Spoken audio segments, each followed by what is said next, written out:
needs an enema. I think it's a fabulous way to spend your spare time.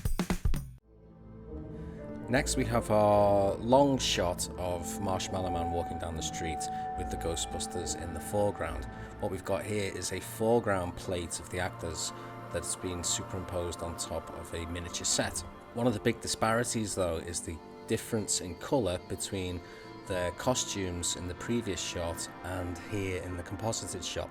So we're going to basically use a mask to isolate the characters in the foreground, and then we're going to tweak the colour balance and hopefully match the colour tones to the previous shot. Now we move on to the shot of Stay Puft Marshmallow Man. One thing that's apparent, if you look at his right leg, the actor in the costume has some sort of stabilizing unit or rod, which seems to have what looks like a small foot or base on it. So all we're going to do here is recreate the background using the element that is already there, frame by frame, using an airbrush and a clone tool, and we're going to do our best to just basically hide this or cover it up. Now we have this low angle street scene of Marshmallow Man's foot entering the frame. This is one of the shots that really did suffer because of time. We've got buildings that are shaking all over the place, and there are issues with Marshmallow Man's feet or foot as well.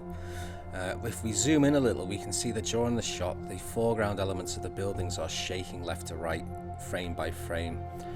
And obviously the top portion of the building was always a matte painting or a model, but it looks odd that Dana's building is shaking underneath the temple. With the foot itself, because of a lower opacity, we can see window frames and windows through it, so we're going to tackle that as well. So we need to start with a clean background plate of the buildings that are not shaking around. So we'll take a few frames of that when it's unobstructed by something in the foreground, and we're going to use that as our background plate. Next we have to isolate the foreground actors, and we do that again by a frame by frame manipulation of erasing the background around them. Once we've done that, we can isolate the Marshmallow Man's foot, and that's the same process, frame by frame manipulation of erasing the background. Now when it comes to seeing the windows through the leg itself, there are a number of ways we could tackle this. We could either airbrush each frame, but that is probably not the best way because there will be inconsistencies with the airbrush against the shadows that naturally form in the shot.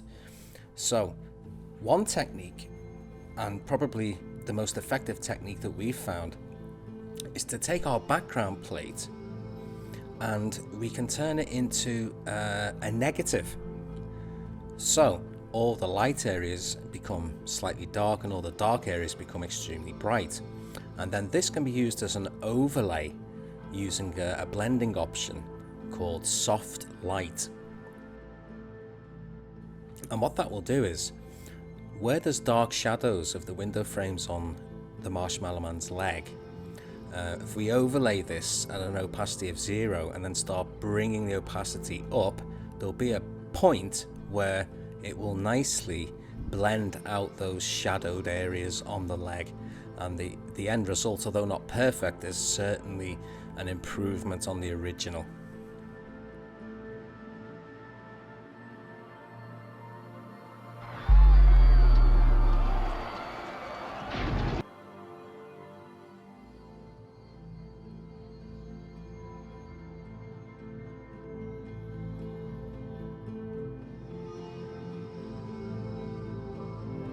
So, thank you for watching. We're Double O Productions. We hope you've enjoyed the video, and we have now reinstated all these new, corrected and updated shots into the film itself, and that's almost ready. Any suggestions, please make a comment and we'll happily take them on board, and I don't know, maybe you can suggest the next film that we need to repair. Okay, thank you for watching.